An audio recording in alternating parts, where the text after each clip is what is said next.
Kabajamtoota jaalatamtoota tiyyaa oduu simbirtuu isin dhageessisa. Oduu simbirtuu wajjin kan isin wajjin turu an fakkeessoo dubbisootiin. Oromiyaa keessatti yaaliif fonqolchaa tiraaktaraan akaafaa qonforaa fi maarashaa irratti aggaamame osoo hin milkaa'in hafe.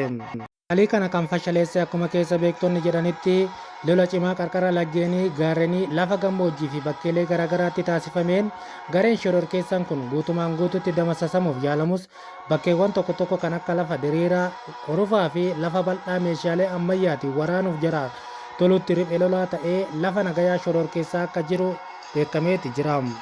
Mootummaan biyyattii olaantummaan bulchaa turan maarashaan akka jedhanitti yaaliin fonqolchaan irratti raawwatuuf yaalame anaa fi warreen mootummaa kiyya jalatti bulan kan akka qofforaa, akaafaa, qottoo fi kanneen kana fakkaatan haalaan kan rifachiise ta'uu dubbataniiti jiru.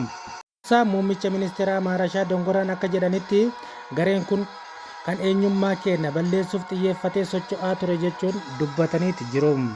Gorsaan Maarashaa gareen shororkeessaa kun bakka gaggaarii qabatanii akka jiranis himaniiti jiru.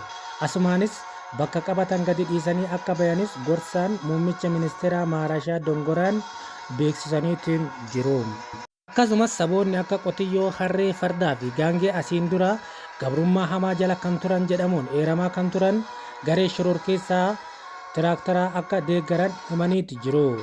Saboonni kun akka himanitti gabrummaa nuti baadhataa turre biyya tana keessatti kan biraa wanti baate hin jirus jedhaniiti jiru. Saboonni akka sa'aa, hoolaa fi re'ee gareen shororkeessaa kun dhufnaan eenyummaa keenyallee kan badu jechuun sodaa qabanis himaniiti jiru. Oduu ammaaf qopheeffadhee kan fakkaataa hanga oduu biraatti walitti arginutti nagaaf naa turaam.